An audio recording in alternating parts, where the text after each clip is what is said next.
Hey everyone, and welcome back to another episode of The Negotiation, part 2 of our conversation with William Bao Bean, General Partner at SOSV and Managing Director of Orbit Startups, a program that helps companies scale breakthrough technologies across emerging and frontier markets to the regions with the most aggressive growth. We re-enter the discussion, getting William's take on the frothy private, public, and even crypto markets this year, as well as the level of M&A activity we can expect over the next few years. We dive into why he says there's a flood of capital entering the Southeast Asia region and the importance of maintaining a startup attitude when entering new regions in APAC. We bring it to a close with William talking about how there are fewer barriers to starting a business in China thanks to technology, and why the demographic changes in China and Southeast Asia present exciting opportunities for startups in the region. Enjoy.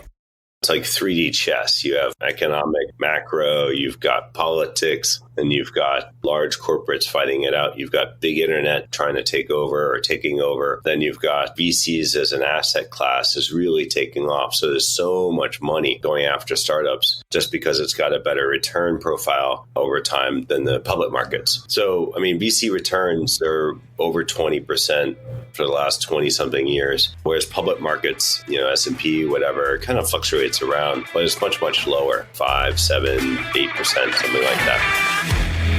Home to over 4 billion people, the Asia-Pacific region boasts one of the most powerful consumer markets on the planet. Not only is it home to half of the world's under 30 population, but it's also home to more than half the world's internet users. It's a market that no globally minded organization should ignore. But entering markets like China, Japan, or Southeast Asia is no easy task. Just ask the likes of Microsoft, Google, Uber, and Facebook. However, times are changing, and with the right partners, doors are slowly opening as more and more companies find success growing their key markets in APAC. I myself spent 8 years in China, mostly as a venture capitalist, helping early-stage tech companies grow in the Asia-Pacific market successfully. This show is dedicated to uncovering and examining successful Asia market entry and growth strategies by interviewing the experts who've done it before and truly understand what it takes to be successful in the region. My name is Todd Embley, and welcome to The Negotiation, brought to you by WPIC Marketing and Technologies. Looking at private and public markets, we've seen tumultuous seas when it comes to the private markets, the public markets, crypto, all of them. Everybody's been in this storm. So could you maybe just for your region, for that region, for the APAC region, give us a bit of a read of the situation through your lens? Yeah, I mean, so you have, it's like 3D chess. You have economic, macro, you've got politics, and you've got, large corporates fighting it out. You've got big internet trying to take over or taking over. Then you've got VCs as an asset class is really taking off. So there's so much money going after startups just because it's got a better return profile over time than the public markets. So, I mean, VC returns are over 20% for the last 20 something years, 20 plus years, whereas public markets, S&P, whatever, kind of fluctuates around, but it's much, much lower, 5, 7, 8%, something like that. So you generally tend to do better in VC. Now, the problem is there's a distribution within VC. So if you're in a good one, you're doing very well. And if you're in a bad one, you're not doing that well. And I think something like 40-50% of VCs don't really make money, right? So that is challenging. So within this very complex environment, to some extent, we have to focus, right? So we're focused on helping the startups that we work with build real businesses. And so we're very much focused on positive unit economics. So when there's a lot of money flowing around and everybody's doing blitz scaling, it's not generally good for our startups. I mean, we write 180K checks, right? So nobody's working with us for the money. Also, you can't do a blitz scaling of anything on 180K. So we're really focused on like fundamentals. So when a downturn happens, we're actually pretty happy because when the ocean goes out, you know who's wearing shorts, right? So when the money all disappears, you know who doesn't have positive unit economics. And so we've seen some really big startups that raised it lots and lots of money at high valuations either die or lay off half their teams. And so we're picking up, if you have positive unit economics, you actually can raise right now because you have positive unit economics, but you can also pick up some great talent. Because we're early stage and, we invest 180K and we basically need to get at least 5% of the company, 5, 6, 7% of the company. But so we're kind of quite disciplined about it. And so our unfair advantages of, enterprise sales on the one side and free consumer acquisition on the other, were driven based on the need to have an unfair advantage. So within all these different asset classes and economies, you got to kind of look at who's got unfair advantage, who can do things that other people can't do, how sustainable is that unfair advantage, and can it scale? And so big internet has massive unfair advantage. The virtual monopolies or duopolies or oligopolies. And then for early stage, you need to figure out, is this either on the B2B side or the consumer side, enterprise or consumer, what is your unfair advantage? And when you're going cross-border, when you're going to Asia, does that unfair advantage still hold? When you're going cross-border, your unfair advantage in the U.S. might not translate that well to Japan or to Southeast Asia. So for us, the markets have been really challenging. I would say that startup people are familiar with challenges. They're familiar with shocks. They're familiar with volatility. So they're probably better suited to weather this than small business, medium business, or even large corporate. But because people are used to having bad things happen all the time. But the bottom line for us is during this tough time is try and figure out either your own or other people's advantage and make sure that advantage still holds in the new environment as the environment changes. What about on the other side of the coin, so to speak, the outlook, your opinion on M&A activity in Asia over the next few years and the outlook and opportunity for exits? For most of Asia, China, India, many unicorns, got a bunch of exits. Sort of the seal has been broken in terms of IPOs. The valuations are not that great. They were really high and they came down. But there are now exits, and you've seen the first exits come out of Southeast Asia. And so this has really opened things up, and you're just seeing the money pour in. Because once you have exits, then the market has been sort of proven in the market. And so just this year in Southeast Asia, you got basically $7 billion US pouring that has already gone into VC funds sitting there ready to be deployed. So think about the number of startups in the region, who's doing what, and who's going to absorb $7 billion US in funding over the next few years. And most of these VCs are doing this fast raise thing where, they raise a big fund, they deploy 30% of it, and they're, reserve the rest, and then they try and go raise another fund. So the amount of capital coming in it has now just massively accelerated. First in Southeast Asia, India has been quite strong for a while, and then other markets like Pakistan. I mean, they're very, very, very early. Like when I was doing China Internet back in 2004, the total market cap of all the companies was $3 billion US, and then it went to 3+ trillion, right? So Pakistan, the total market cap of all the internet companies there is $3 billion now. So it's got 220 million people. So there's an opportunity. That's why we invested in 16 companies there. But it's gonna take some time. To get to where it needs to go.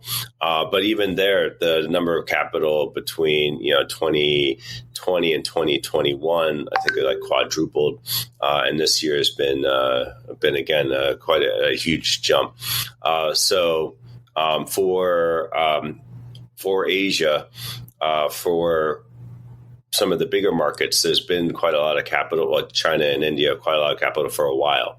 There hasn't been that much in Korea. There hasn't been that much in Japan, but it's like growing and coming up.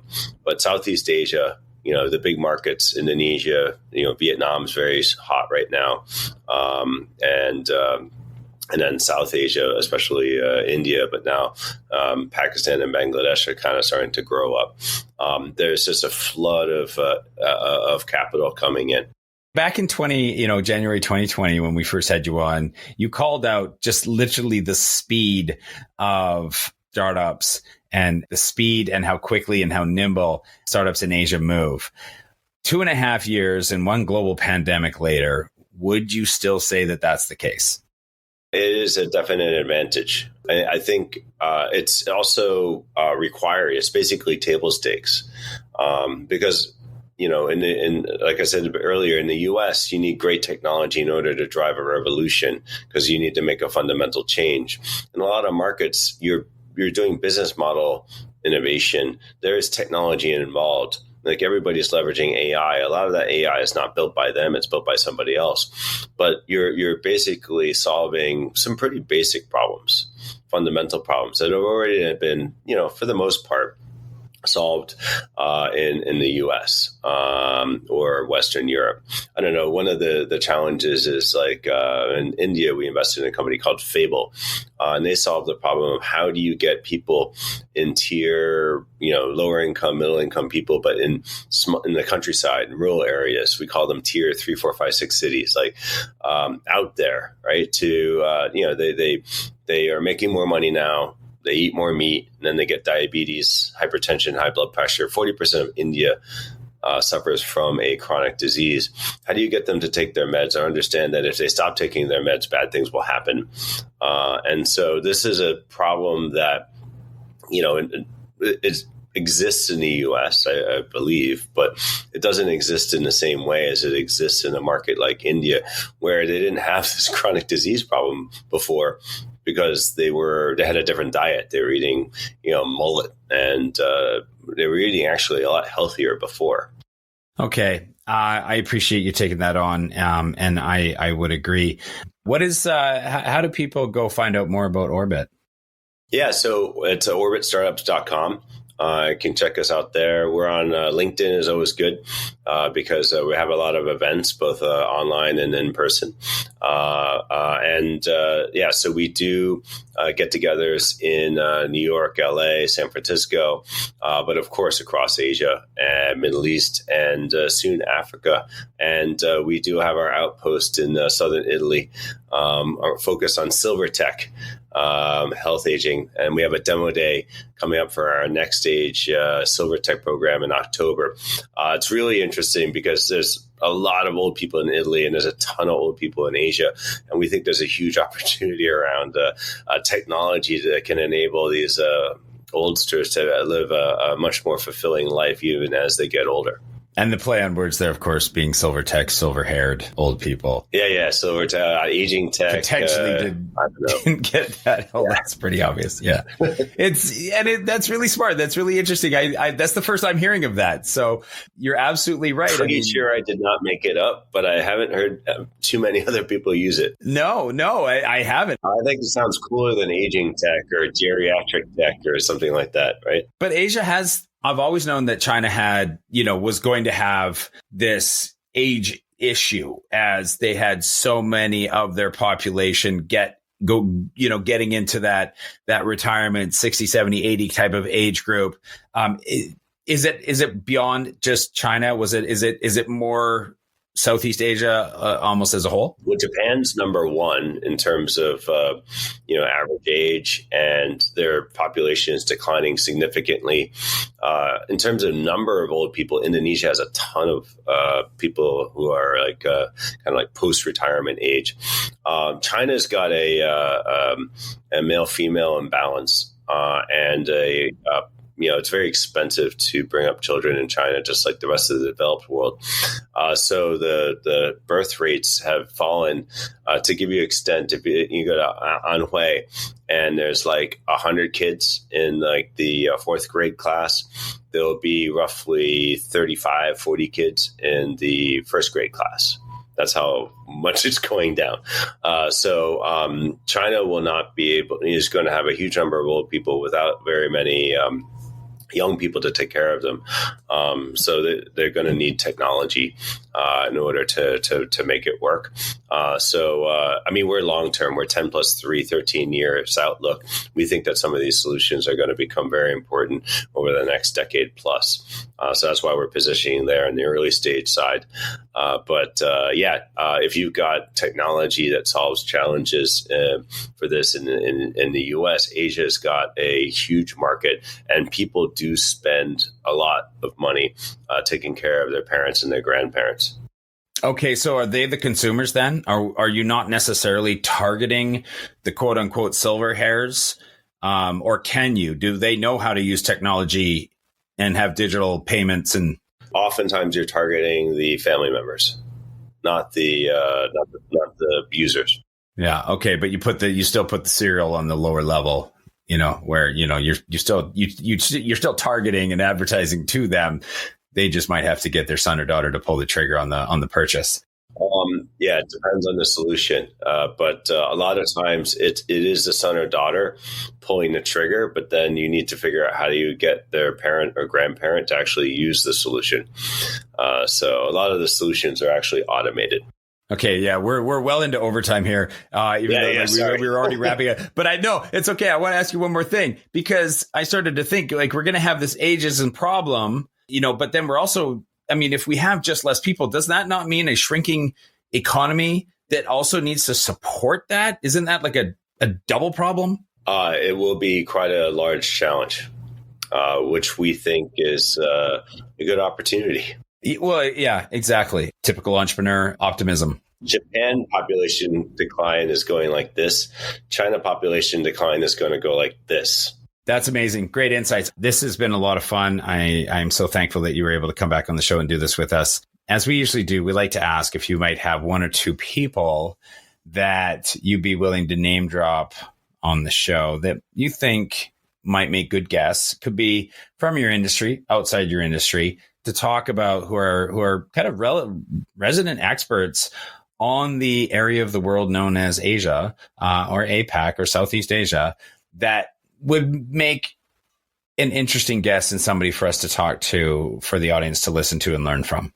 Yeah, sure. So, I'd say one of our fellow mentors. I don't know whether have you had Gen Kanai on? We've had Gen pre-Animoca Brands. And so now with him being at Animoca, maybe he hadn't been able to talk about it originally.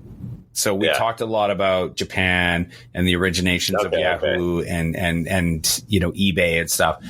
But no, we would like to get him back on, and we'd love to talk a little bit more, him or even Richard Robinson, right, to talk about Animoca. Another person is actually like the CEO of Fables, Sumit. The Fables, the company I just mentioned that's tackling chronic disease in India, and then looking at potentially going cross border. But he can give some interesting insight into what does it take to scale in a frontier or emerging market and bring. They're a technology company. How do you make that work in a market where people just got their access to the internet? They just got their first or second smartphone, and so I Sumit's awesome. And then the second one I would say is for somebody who's really interested about what does it take to go global from Asia to the US is Ke from Voila.love. So they're ex-ByteDance Google folks. from China, and they're basically bringing that technology around social commerce, which is much bigger in China than in the U.S., to enable U.S. creators, Instagrammers and TikTokers, to make money like Chinese do. Because in China and in Asia, live streamers, TikTokers, they make a lot of money.